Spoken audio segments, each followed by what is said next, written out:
Today I'm making a quick video talking about how to replace the wiper blades on a 2012 Audi Q5. You can do it like this, where you just kind of grab them and twist it a little bit and push in this little button here and then slide them off.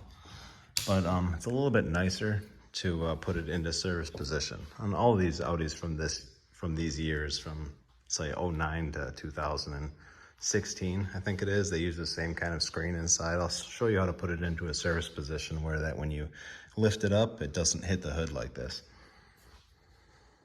And what you want to do is just put the accessories position on and then hit the car button right here, make sure that's illuminated.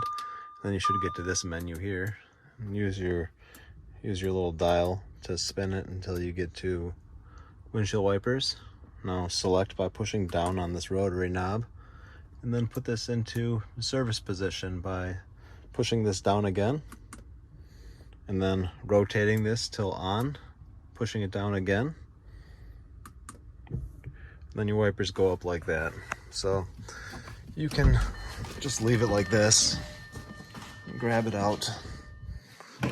Now it puts the pivot up high enough where you can take them and move them back like this and then push this button in and just slide them right off and stick your new ones on. It's pretty easy. You can just push that in, slide that off, and then they just come right off there. So that's all. Here it is. There it is. Take your new one, slide it down, and then rotate this or push down on it and go to off. Then they go back to how they were. So that's all. Just makes it a little bit easier than trying to fight it down low or opening your hood and working it like that. Thanks for watching.